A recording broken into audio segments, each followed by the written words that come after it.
दोस्तों, pop music का king माने जाने वाला माइकल जैक्सन मरने से पहले उनकी नेटवर्थ 500 मिलियन थी। लेकिन क्या आप जानते हैं मरने से पहले उन पर कितना कर्जा था?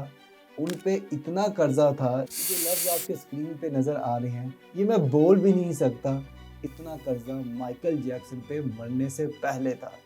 यहाँ पे एक बात साबित होती है कि इंसान चाहे जितना मर्जी कमा ले, अगर उसे बचत करने के असूल नहीं आते तो चाहे वो माइकल जैक्सन होके मरे या पप्पू पान वाला, दोनों के नताज एक ही होंगे।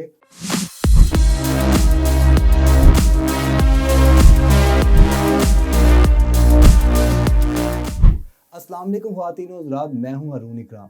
आप जितने पैसे कमाते चले जाते हैं उतनी ज़्यादा आपकी ख्वाहिशात बढ़ती चली जाती है। इंसानी ख्वाहिश एक छोटी सी गाड़ी से बड़ी गाड़ी और एक छोटे से घर से होते हुए कोठियों, महलों और जजीरों तक फैल जाती है। एक कुर्सी, एक दफ्तर और एक चपड़ासी की ख्वाहिश फैलते फैलते अवाने सदर बन जाती है। आपने सुना होगा कि मेरे तो खर्चे ही बहुत ज़्यादा है, मैं बचत कैसे करूं? अब अगर आपका ये माइंडसेट है तो यकीन माने आप कल भी कंगले थे, आप आज भी कंगले हैं, और अगर आप इसी तरह करते रहे तो इन फ्यूचर भी आप कंगले ही रहेंगे। फाइनेंशियल फ्रीडम के लिए आपके पास एक अमाउंट ऑफ सेविंग होनी ज़रूरी है।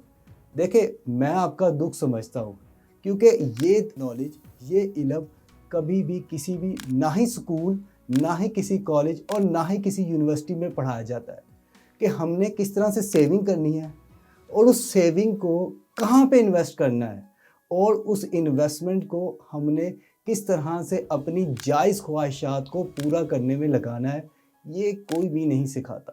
मैं आज आपसे यही गुफ्तगू करने लगा हूँ कि सबसे पहले तो आपको इस चीज़ का इल्म होना चाहिए कि एसेट्स और लायबिलिटी में फ़र्क क्या है। रॉबर्ट कियोसाकी अपनी किताब रिच डैड पुअर डैड में कहते हैं कि एसेट वो चीज़ें होती है जो आपकी जेब भरती है और लायबिलिटी वो चीज़ें होती है जो आपकी जेबों को खाली करती है। दोस्तों, अब एक मिसाल से समझते हैं। अगर आपने एक महंगी गाड़ी, एक महंगा मोबाइल और महंगे कपड़े लिए हैं जिन्हें आप अपना एसेट समझ रहे हैं, तो यकीन माने वो एसेट नहीं है। वो महंगी गाड़ी जो आपने शोरूम से बाहर निकाली है और बाहर निकालते उसकी 25% कीमत कम हो जाती है। इसी तरह अगर आपने अपना पैसा रियल एस्टेट में या किसी भी ऐसी जगह पे लगाया है जहाँ पे आपको पैसे आ रहे हैं, जहाँ से इनकम आ रही है, आमदनी आ रही है, आपके पैसे बढ़ रहे हैं, तो वो तमाम के तमाम चीज़ें आपके लिए एसेट है। लोगों को एसेट्स और लायबिलिटी में फ़र्क मालूम नहीं होता, जिसकी वजह से वो गलत गुमान लगाए बैठे होते हैं और लायबिलिटीज़ इकट्ठे करते रहते हैं और उनको लगता है कि ये एसेट्स है। तो आप हमेशा एसेट्स में इन्वेस्ट करिए, ना कि लायबिलिटी में। अब यहाँ पे एक और बात का इल्म होना बहुत ज़्यादा ज़रूरी है, जिसे हम लोग कहते हैं ट्रू कॉस्ट ऑफ कंजम्पशन। जी हाँ, ट्रू कॉस्ट ऑफ कंजम्पशन। दोस्तों, जब आप कोई चीज़ ख़रीदने जाते हैं तो आपको लगता है कि उस चीज़ की कीमत सिर्फ वो प्राइस टैग है जो उसके ऊपर लिखी हुई है। अगर आप कोई शर्ट ख़रीदने जाते हैं तो आपको लगता है कि वो 2000 रुपये उस शर्ट की कीमत है, लेकिन ऐसा नहीं है। आप जितनी महंगी चीज़ लेते हैं उससे पहले आप रिसर्च करते हैं। वो तमाम का तमाम वक्त जो आप उस चीज़ को ख़रीदने के अंदर लगाते हैं वो भी उसकी कॉस्ट का हिस्सा होता है। आप उस चीज़ की स्पेसिफिकेशन देखते हैं, आप लोकेशन देखते हैं, आप उसकी क्वालिटी देखते हैं, आप प्लेस देखते हैं और फिर आप फिज़िकली तौर पे जाके उस चीज़ का जायज़ा लेते हैं। ये तमाम की तमाम चीज़ें भी उसकी कॉस्ट में शामिल होती है। आप जितनी महंगी चीज़ लेंगे उतना ज़्यादा आप टाइम लेंगे और उसके बाद फिर आपने उसके पैसे भी तो वसूल करने हैं। मान लीजिए कि मैंने एक महंगी गाड़ी ले ली है, अब वो गाड़ी गराज में खड़ी है और मेरे दिल में तितलियाँ उड़ रही हैं कि मुझे उस गाड़ी को चलाना है क्योंकि मैंने इतनी महंगी ली है। आप अपना काम छोड़कर ड्राइव पे निकल जाएंगे। अब वो ड्राइव पे जब आप जाएंगे तो आपको फ्यूल के चार्जेस देने पड़ेंगे, गाड़ी के सर्विस चार्जेस और मेंटेनेंस चार्जेस भी आप ही को बियर करने पड़ेंगे। टोटल नुकसान होगा आपका और आप फिर भी वही करेंगे क्योंकि आपने पैसे वसूल जो करने हैं। तो ट्रू कॉस्ट ऑफ कंजम्पशन को समझना बहुत ज़्यादा मुश्किल है।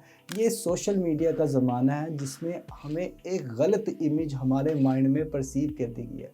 इस पे मेरी एक वीडियो है द सोशल डायलेमा, जिसमें मैंने बताया है कि किस तरह से सोशल मीडिया हमारी ज़िंदगी को कंट्रोल करता है और क्या उसके बुरे असरात हैं हमारी ज़िंदगी पे। आई बटन पे क्लिक करके आप उस वीडियो को ज़रूर देख सकते हैं। यही वजह है जिसकी वजह से हाई सैलरी लोग भी अपने आप को फाइनेंशियली फ्री नहीं कर पाते। वो लोग हफ्ते के 6 दिन काम करते हैं और 7वें दिन शो ऑफ के चक्करों में, किसी शादी ब्याह के चक्करों में अपने सारे पैसे ज़ाया कर देते हैं। इन लोगों की मिसाल ऐसी ही है जिन्होंने अपने ख्वाबों को सजाया और ख़ुद ही उसे तोड़ दिया। मिट्टी का घर अपने हाथ से बना के उसको कुचल दिया। तो आप इस तरह के लोगों में शुमार नहीं होते। आप ख़ास हैं, आप स्पेशल हैं, क्योंकि आप अल्लाह के बंदे हैं और अल्लाह आपके साथ है क्योंकि आप मेहनत कर रहे हैं और पूरी ईमानदारी के साथ मेहनत कर रहे हैं। और यकीन माने, ये छोटी छोटी बातें अगर आप अपनी ज़िंदगी में चेंज कर लें तो यकीन मानिएगा बड़े बड़े नतीजे आपका इंतज़ार कर रहे हैं।